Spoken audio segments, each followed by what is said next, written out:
सत श्री अकाल नमस्कार बंधुरा आज के आमी आपनादेरके करे देखाबो सुस्वादु काঁচা आमेर चाटनी।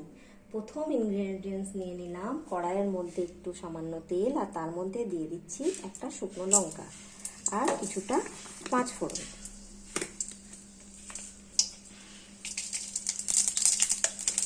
এরপর পাঁচ ফোড়নটা হয়ে গেলে এর মধ্যে আমি একটু সামান্য পরিমাণ হলুদ আর কিছুটা নুন দিয়ে এটা একটুখানি আমরা নাড়িয়ে নেব।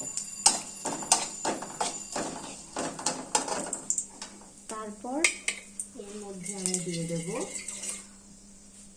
অল্প পরিমাণ জল।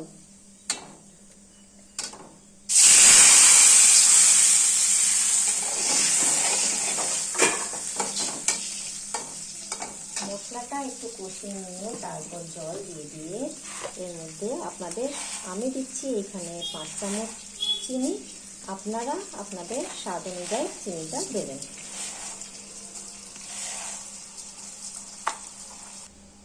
হ্যাঁ, এইবার যখন দেখব যে জলটা ফুটে আসছে তখন আমি সামান্য এটাতে বিট নুন দিয়ে দেব। এবার অল্প অল্প ফুটছে জল, তার মানে হচ্ছে এতে চিনি দিয়েছি, শিরা বলতে পারেন। ফোটার পর এর মধ্যে আমগুলো পিস করে স্লাইস করে যেটা রেখেছি ধুয়ে সেটা এবার দিয়ে দেব।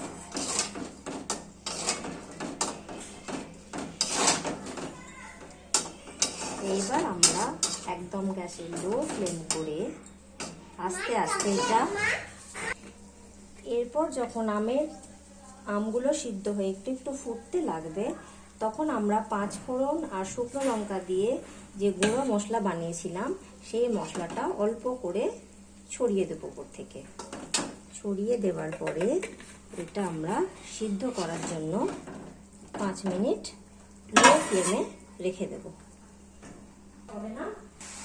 এইবার 5 মিনিট পরে আমরা দেখব আমাদের এই চাটনিটা অনেকটা ঘন হয়ে এসছে। এবার এই ঘন চাটনিটা আমরা আস্তে করে গ্যাসের ফ্লেমটা বন্ধ করে দেব, দিয়ে একটা সার্ভিং বলে সার্ভ করে দেবো। হয়ে গেল আমাদের সুস্বাদু চটপটা আমের চাটনি। এই চাটনি আপনারা ভাত রুটি যে কোনো এতে খেতে পারেন। কমেন্টস করে জানাবেন বন্ধুরা যে আপনাদের এই চাটনি তৈরি করে কেমন লাগলো। বন্ধুরা আমার এই চ্যানেলটিকে সাবস্ক্রাইব করবেন, এবার আমাকে আরও সাপোর্ট করবেন। আমি অনেক নতুন নতুন